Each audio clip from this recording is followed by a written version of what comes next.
so lonely. If you're leaving, baby, let me down slowly. Let me down. Let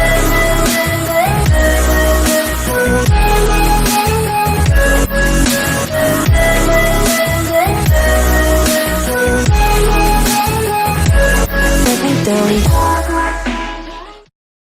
Baik, bismillahirrahmanirrahim. Assalamualaikum warahmatullahi wabarakatuh. Perkenalkan, nama saya Divano Baria Faci dengan NIM 241060502. Di sini saya akan membuat video UAS mata kuliah grafis dan visualisasi. Di sini saya akan menjelaskan grafik pipeline, terus light shadow. Mungkin tanpa berlama-lama kita langsung saja masuk ke grafik pipeline-nya. Nah, jadi sebelumnya teman-teman, grafik pipeline itu apa sih? Nah, jadi grafik pipeline itu adalah proses yang menjelaskan bagaimana data vertex itu bisa berubah menjadi gambar yang muncul di layar. Jadi proses ini dimulai dari vertex, yaitu titik-titik penyusun objek 3D yang berisi posisi dan atribut lain seperti warna atau tekstur. Jadi data vertex ini kemudian diproses di vertex header untuk menentukan posisi akhirnya di layar. Nah, setelah itu vertex-vertex tersebut disusun menjadi bentuk dasar seperti segitiga dan masuk ke tahap rasterisasi, di mana bentuk tersebut dipecah menjadi fragmen atau calon pixel ya. Nah, selanjutnya fragmen-fragmen tersebut diproses di fragment shader untuk menentukan warna akhir setiap pixel berdasarkan warna, tekstur, atau efek cahaya. Nah, jadi hasil perhitungan ini disimpan di frame buffer, lalu ditampilkan ke layar sehingga kita bisa melihat objek 3D dalam bentuk gambar 2D, 2 dimensi. Jika diperlukan, tahap terakhir bisa ditambahkan post-processing seperti blur atau bloom agar tampilan terlihat lebih menarik dan realistis. Baik, di sini saya ada vertex processor atau vertex shader. Jadi vertex processor itu merupakan tahap programmable yang bertugas memproses setiap vertex secara individual. Nah, pada tahap ini posisi vertex diubah dari koordinat objek menjadi koordinat yang siap ditampilkan di layar. Nah, serta atribut lain seperti warna atau normal diteruskan ke tahap berikutnya.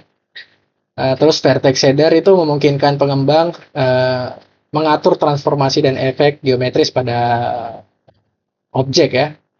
Kemudian di sini kita ada fragment shader atau fragment processor. Nah, jadi fragment processor atau fragment shader merupakan tahap programmable yang menentukan warna akhir setiap fragment sebelum menjadi pixel. Nah, pada tahap ini dapat diterapkan berbagai perhitungan seperti perwarnaan, pencahayaan, dan bayangan.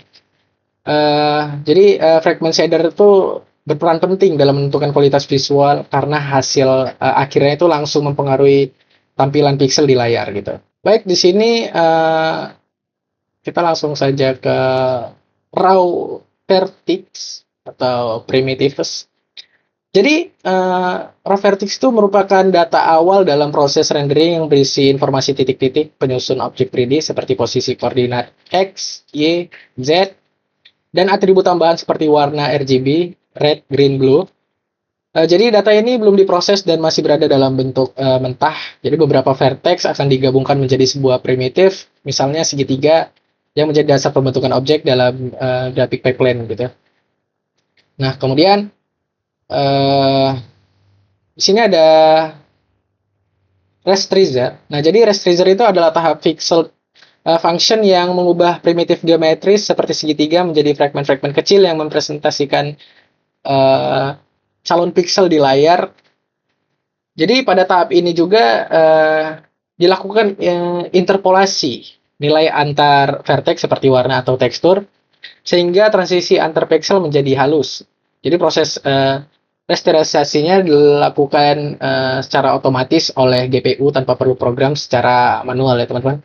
Nah, baik, di sini ada merging output display. Nah, jadi tahap merging output itu merupakan tahap akhir dari graphic pipeline, di mana hasil fragmen di shader digabungkan dalam frame buffer. Nah, jadi pada proses ini dapat dilakukan operasi tambahan seperti depth testing dan blending sebelum hasil akhirnya itu ditampilkan ke layar. Nah, setelah proses ini selesai, pixel yang telah diproses itu akan terlihat oleh pengguna sebagai gambar yang utuh gitu. Jadi kalau kita lihat hasilnya, teman-teman, lihat hasilnya itu seperti ini. Sorry. Nah, hasilnya itu seperti ini, teman-teman. Nah, inilah dia yang namanya grafik pipeline dari Vertex. Oke, selanjutnya saya akan menjelaskan tentang Lake Shadow 2PY ini. Bentar, sorry. Nah, kita yang pertama itu punya import modul di sini. Jadi kita taruh di sini. Kemudian kita punya yang namanya kelas aplikasi. Jadi kelas teks ini mewarisi base, artinya kelas ini adalah aplikasi utama yang udah nyediain window, game lob, input, dan update per frame ya teman-teman. Terus ini ada dev initialize, dev initialize. Nah, jadi fungsi ini itu dijalankan sekali di awal program untuk menyiapkan scan, kamera, objek, dan efek. Nah, di sini ada renderer. Jadi renderer, scan, sama kamera.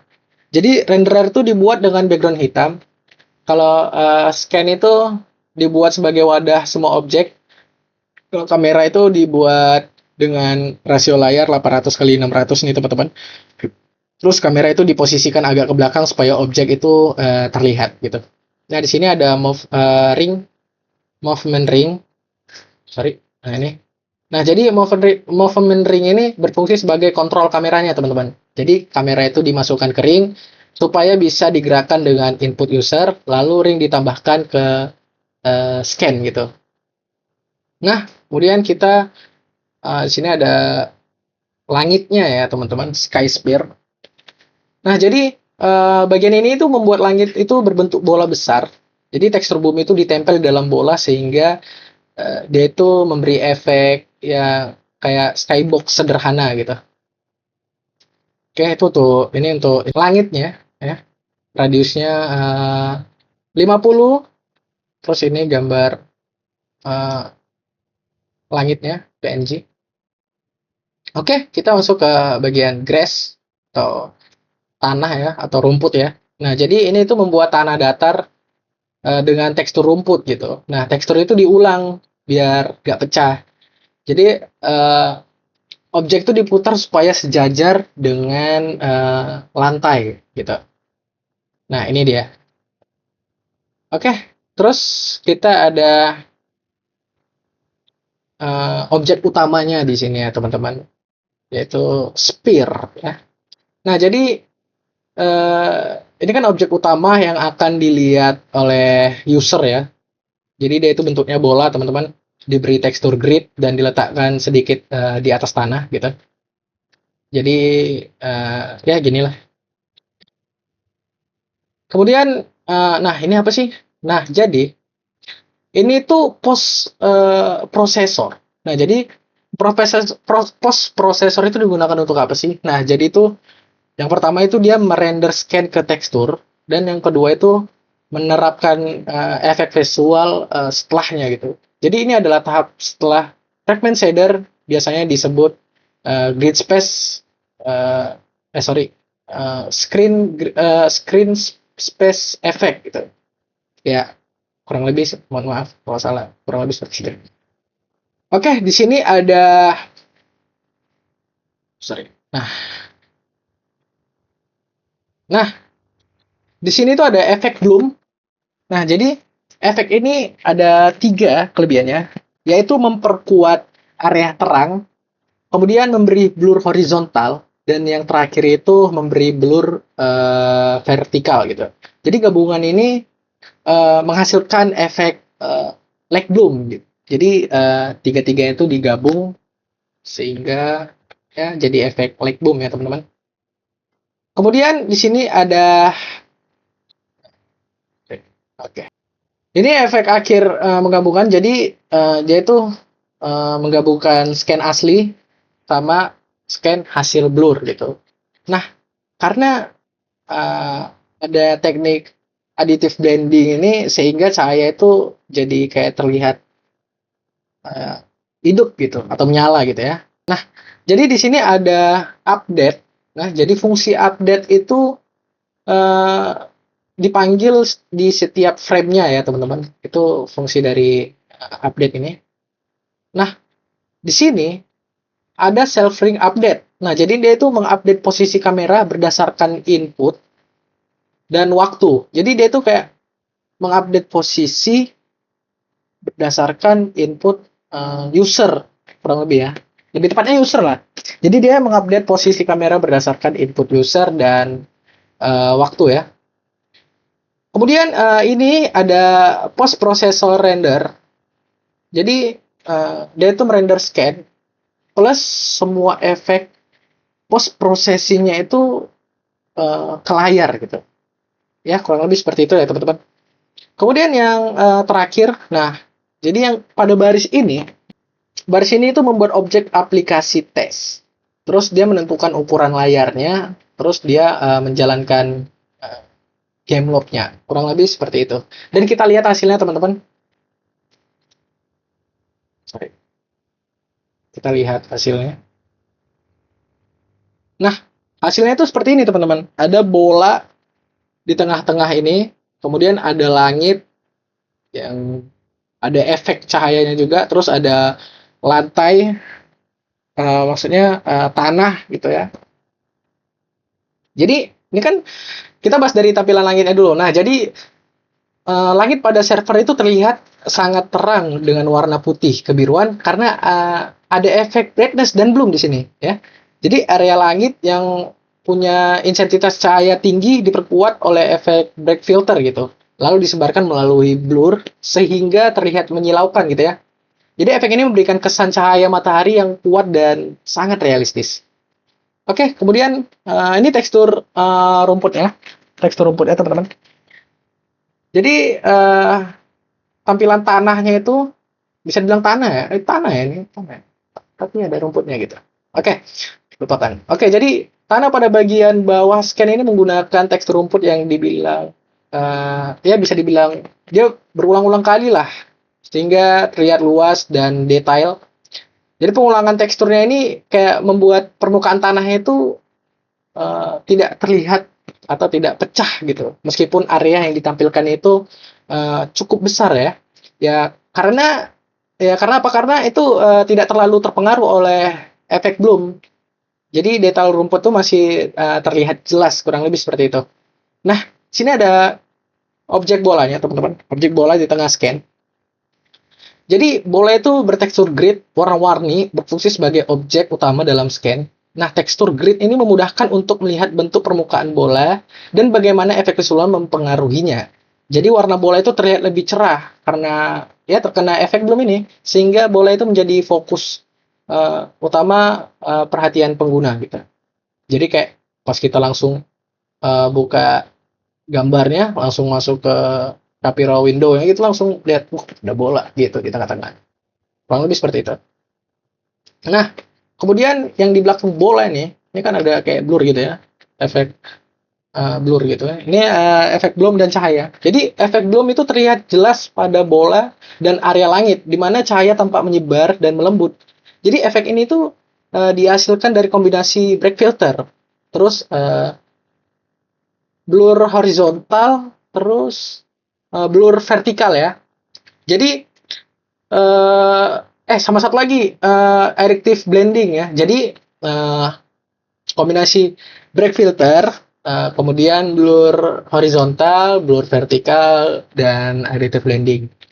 Jadi belum tuh berikan kesan pencahayaan yang kayak lebih natural gitu ya, seperti efek kamera pada dunia nyata gitu.